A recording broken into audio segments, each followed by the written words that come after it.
తూర్పుగోదావరి జిల్లా పెరవలి మండలం అన్నవరపాడు గ్రామంలో జాతీయ రహదారి పక్కన విచ్చేసి ఉన్న శ్రీ వెంకటేశ్వర స్వామి వారి ఆలయంలో ముక్కోటి ఏకాదశిని పురస్కరించుకొని భక్తులు ఉత్తర ద్వారం ద్వారా స్వామివారిని దర్శించుకున్నారు. ఆలయ ఈవో మీసాల రాధాకృష్ణ మాట్లాడుతూ భక్తులకు ఎటువంటి ఇబ్బందులు లేకుండా క్యూ లైన్ ఏర్పాటు చేశామని తెలిపారు. తెల్లవారుజాము నుండి భక్తులు అధిక సంఖ్యలో పాల్గొని స్వామివారిని దర్శించుకున్నారని ఆయన తెలిపారు.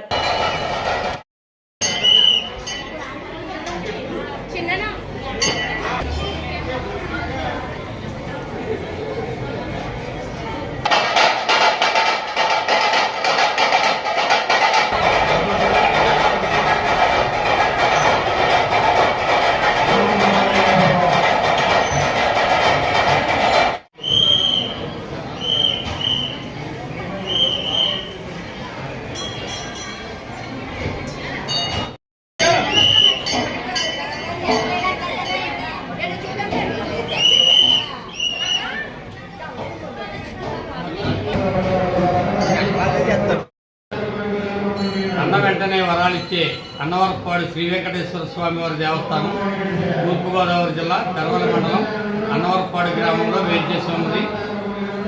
ఈ యొక్క స్వామివారి సన్నిధిలో ముక్కోటి ఏకాదశి పర్వదిన సందర్భంగా నేడు గ్రామస్తులు మరియు భక్తులు ఈ యొక్క పరిసర ప్రాంతాల నుండి అశేష సంఖ్యలో ఇచ్చేసి ఉన్నారు.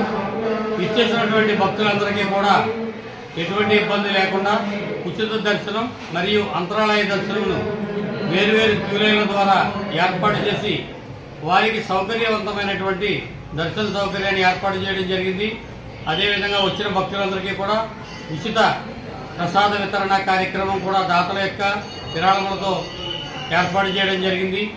అదేవిధంగా 10 గంటల నుంచి వచ్చిన భక్తులందరికీ కూడా అన్నప్రసాద వితరణ కార్యక్రమాన్ని కూడా ఏర్పాటు చేయడం జరిగిందని తెలియజేసుకుంటూ ఈ యొక్క ముక్కోటి ఏకాదశి పర్వదిన సందర్భంగా భక్తులందరూ కూడా స్వామివారిని దర్శించుకొని స్వామివారి యొక్క కృపా కటాక్షములు పొందవలసిందిగా కోరుచున్నాం.